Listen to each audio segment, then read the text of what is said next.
नमस्कार दोस्तों। हमारे देश का संविधान कहता है सभी नागरिक समान है, हर किसी को शिक्षा का अधिकार है, काम करने का अधिकार है, धर्म मानने और विचार रखने की आज़ादी है। लेकिन मनुस्मृति कहती है नहीं, यदि शूद्र वेदों को सुन ले तो उसके कान में पिघला हुआ शीशा डाल दिया जाए। क्या आप सोच सकते हैं, कोई सिर्फ ज्ञान की बात सुन ले तो उसे ऐसा अमानवीय दंड दिया जाए?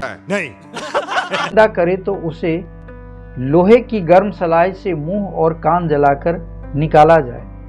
सोचिए कितना बड़ा अन्याय है। क्या ये धर्म है या किसी वर्ग को भय और गुलामी में रखने का एक क्रूर हथियार?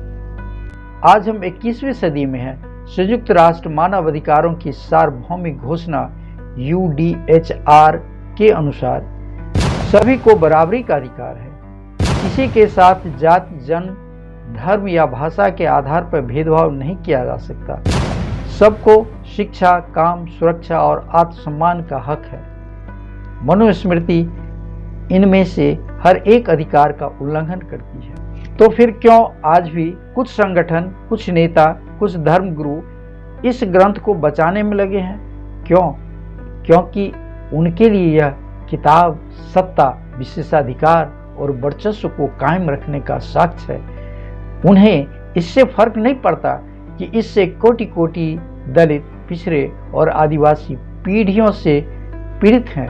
एक सवाल हमें खुद से पूछना होगा, क्या ऐसे ग्रंथ को हम धर्म कह सकते हैं जो इंसान को जानवर से भी नीचे का दर्जा देता है? अगर आज कोई किताब कहे कि किसी जाति को स्कूल में दाखिला नहीं मिले, किसी का कारोबार बंद कर दो और किसी को वोट देने का हक नहीं, तो क्या हम इसे बर्दाश्त करेंगे? तो फिर मनुस्मृति को क्यों? सिर्फ इसलिए कि वह पुरानी है?